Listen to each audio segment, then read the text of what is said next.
Our project was to produce the opera Brundabar, which was an opera that was produced over 55 times in the concentration camp Theresienstadt in the Czech Republic.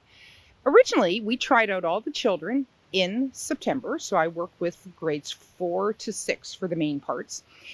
But what happened was, as we continued, we ran into COVID. In March, everything was shut down. So what were we going to do? We decided that we would continue to produce it online because we felt it was a story that must be told to future generations. One of my favorite parts of the project was showing the children an actual clip of Brundabar, which took place in Theresienstadt. This was produced by Nazis in 1944 as a propaganda film. So when I showed it in class, the children weren't aware of what the whole story was with the opera. When they found out what the fate was of the children, and when they found out that these were real live people that had done this, had sung it, had put their heart into it, that was when I realized it was an amazing teaching opportunity, and that they were dealing with real characters, and that the children this age in this heritage film would relate to the children in my school. I think there's a lot that my students learn from this project. One thing is to not give up. That if a project is started and you do happen to have something like a pandemic come along, you have to think logically and you have to think, how can I adapt it? History is all about adaptation. So they realized that yes, they could adapt what they had done. One student at the end of the project said to me, "Mrs. Martens, you said we were going to do it, and we did it." The other thing they learned about, a very big theme in Brundabar, is anti-bullying. In this case, in the opera, the bully is in a nice little story, but the bully actually represents Hitler and what the children faced back then in the concentration camp. And then we also learned things from each other. One particularly touching thing was that one of my children in a discussion said, "I can't believe that this happened to these children, that they were ripped from their families and that they weren't allowed to see them." And one of my Arabic students said, "I need to tell you that that happened to me, that my father was taken from me by people with guns and we didn't see him for 2.5 years."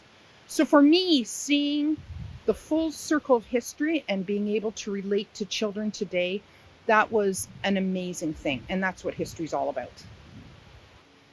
The thing that made this project relevant to my students is the fact that they were studying children their own age. It wasn't some make-believe character. These were real, live people that they saw in the film, and they realized that these children had a story to tell, and then they realized that they had to tell the story. That it wasn't going to be finished, that the Nazis weren't going to have the final say in it, that these sweet voices back in 1944 were not going to be silenced, that they were going to be carried on by my children in 2020. There were lots of exciting links with Canada in this project, which is really, really neat. The person that decided to narrate our opera that we're honored to have is Boris Brott, and he is an Order of Canada conductor with some relatives that actually experienced the horror of the Holocaust.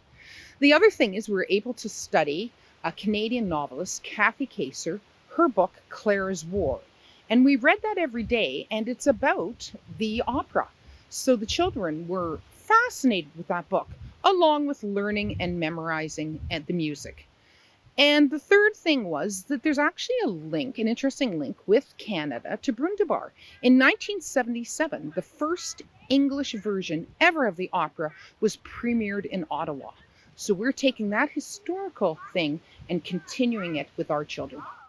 As a young child, I was brought up in a home that was immersed in history. Both of my parents wrote textbooks, and I actually studied their textbook in high school. So my life was filled with history all the time. I want to give the children that fullness of life and fullness of literature that I got. And as cliche as it sounds, in order to understand the present, you have to understand the past. I get chilled to the core when I hear about something like the rise of anti-Semitism. And I realize that that is happening because we're lacking an element of education in that particular area.